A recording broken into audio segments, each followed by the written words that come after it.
జై శ్రీరామ్, జై గోమాత. ఇవాళ కాంగ్రెస్ ప్రభుత్వం ప్రజలనే కాదు జంతువులను కూడా హింసిస్తున్న సంఘటనలు చాలా జరుగుతున్నాయి. మరి ఇవాళ గోవులకి లంపి వ్యాధితో వేల సంఖ్యలో గోవులు మరణిస్తున్నాయి ప్రభుత్వ గోశాలలలో. మరి ఆ గోశాలలో మరణిస్తున్న గోవులకు అండగా మరి వ్యాక్సినేషన్ ఇవ్వాలని చెప్పి పోరాటం చేస్తున్న గోరక్షకులపై అక్రమ కేసులు, మరి వాళ్ళ హౌస్ అరెస్టులు చేయడం జరిగింది గోరక్షకులని. మరి ఇదే రేవంత్ రెడ్డి గారు ఎలక్షన్లో ముందు గోవు చుట్టూ ప్రదక్షిణ చేసి గోవుకి మొక్కి మరి ఎలక్షన్ నామినేషన్ పత్రాలు వేసినాడు. మరి అదే టైంలో చెప్పినాడు గోవులకి ఫుల్ రక్షణ ఉంటుంది, తెలంగాణ రాష్ట్రంలో అత్యాధునికంగా 4 గోశాలలు కడతాను, ఏ గోవుకి కూడా వధ కాకుండా చూసుకుంటాను, గోవధ కాకుండా చూసుకుంటానని హామీ ఇచ్చిన రేవంత్ రెడ్డి గారు ఇవాళ గోవులను విస్మరిస్తున్నారు.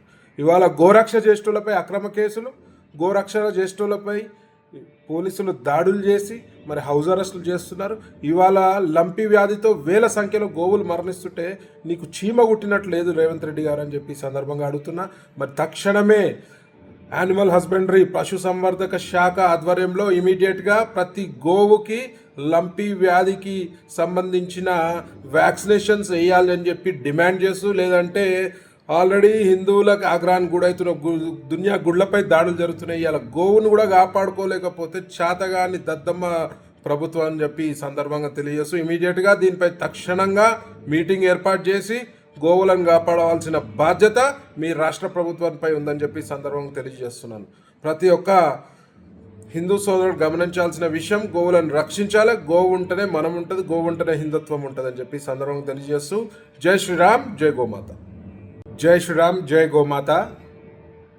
ఇవాళ కాంగ్రెస్ ప్రభుత్వం ప్రజలనే కాదు జంతువులను కూడా హింసిస్తున్న సంఘటనలు చాలా జరుగుతున్నాయి. మరి ఇవాళ గోవులకి లంపి వ్యాధితో వేల సంఖ్యలో గోవులు మరణిస్తున్నాయి ప్రభుత్వ గోశాలలలో. మరి ఆ గోశాలలో మరణిస్తున్న గోవులకు అండగా మరి వ్యాక్సినేషన్ ఇవ్వాలని చెప్పి పోరాటం చేస్తున్న గోరక్షకులపై అక్రమ కేసులు, మరి వాళ్ళ హౌస్ అరెస్టులు చేయడం జరిగింది గోరక్షకులని. మరి ఇదే రేవంత్ రెడ్డి గారు ఎలక్షన్లో ముందు గోవు చుట్టూ ప్రదక్షిణ చేసి గోవుకి మొక్కి మరి ఎలక్షన్ నామినేషన్ పత్రాలు వేసినాడు.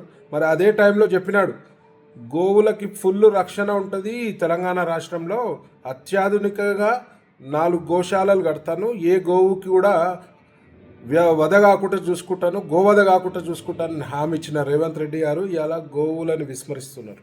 ఇవాళ గోరక్ష జ్యేష్ఠులపై అక్రమ కేసులు, గోరక్షణ జ్యేష్ఠులపై పోలీసులు దాడులు చేసి మరి హౌస్ అరెస్టులు చేస్తున్నారు. ఇవాళ లంపి వ్యాధితో వేల సంఖ్యలో గోవులు మరణిస్తుంటే నీకు చీమ గుట్టినట్లు లేదు రేవంత్ రెడ్డి గారు అని చెప్పి సందర్భంగా అడుగుతున్నా. మరి తక్షణమే యానిమల్ హస్బెండరీ పశు సంవర్ధక శాఖ ఆధ్వర్యంలో ఇమీడియట్గా ప్రతి గోవుకి లంపి వ్యాధికి సంబంధించిన వ్యాక్సినేషన్స్ వేయాలని చెప్పి డిమాండ్ చేస్తూ, లేదంటే ఆల్రెడీ హిందువులకు ఆగ్రహానికి గుడవుతున్న దునియా గుళ్ళపై దాడులు జరుగుతున్నాయి. ఇలా గోవును కూడా కాపాడుకోలేకపోతే చాతగాని దద్దమ్మ ప్రభుత్వం అని చెప్పి ఈ సందర్భంగా తెలియజేస్తూ ఇమీడియట్గా దీనిపై తక్షణంగా మీటింగ్ ఏర్పాటు చేసి గోవులను కాపాడవలసిన బాధ్యత మీ రాష్ట్ర ప్రభుత్వంపై ఉందని చెప్పి సందర్భంగా తెలియజేస్తున్నాను. ప్రతి ఒక్క హిందూ సోదరుడు గమనించాల్సిన విషయం, గోవులను రక్షించాలి. గోవు ఉంటేనే మనం ఉంటుంది, గోవు ఉంటేనే హిందుత్వం ఉంటుంది అని చెప్పి సందర్భంగా తెలియజేస్తూ జై శ్రీరామ్, జై గోమాత.